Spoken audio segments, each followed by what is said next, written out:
black racism on white. I've seen farms being taken over by Mugabe forces, the ZANU-PF people. What is the African Union doing to, when we talk about racism from Africa and we bash colonists, and we actually are doing that to their citizens right there, what are you going to do to recompensate and rehabilitate those citizens who have been there for 4 generations, 5 generations? What is African Union going to do for that? Okay, I like the fact that you're putting a timeline there. See, with history, we have a tendency to say, well, let's start the story from here moving forward. But let's not talk about the story going back. In Zimbabwe, you have to say, how did we get there? Let me take 1 minute and summarize it for you. When the British came to Zimbabwe, they analyzed the country and divided it into 4 regions. Region 1 was the best soil, the best rains, best conditions for farming.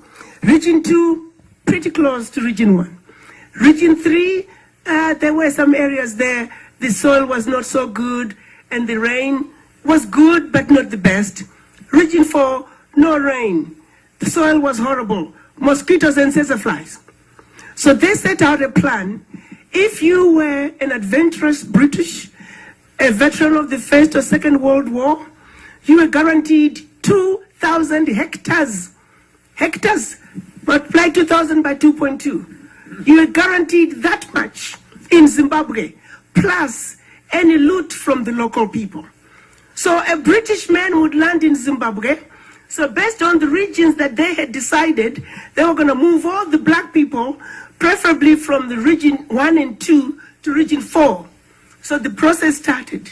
And how did a British map up their land? You got on a horse, they'll tell you this region. Get on a horse and you ride in one direction for a day until either you or your horse were tired. You put your bag. Tomorrow morning you do the same thing. So it took 4 days for the Englishman to map up his land. At the end of the 4 days, everything in it is yours. And the people who lived on that land were told, in this direction, go past this mountain. In this direction, go past this river. They left with whatever they could carry. The chickens, the goats, the cows, they were theirs. And some of them were not so lucky. You barely settled again when another Englishman came, and he was given that part. And there you were again. Slowly the process of moving black people to the west parts of the country started, and it was finally completed in the 50s. Now, you want to ask me who needs to be compensated? Are you with me? Yes. So we got to go to the beginning rather than understanding things superficially. How did you get your hand? It just goes about how fast you could go. Some of these farmers were owning 5, 6, 7 farms. I know my family farm, and I grew up hearing the story from my own father. When the situation took place in the case of my father, he remembers distinctly, he was a teenager.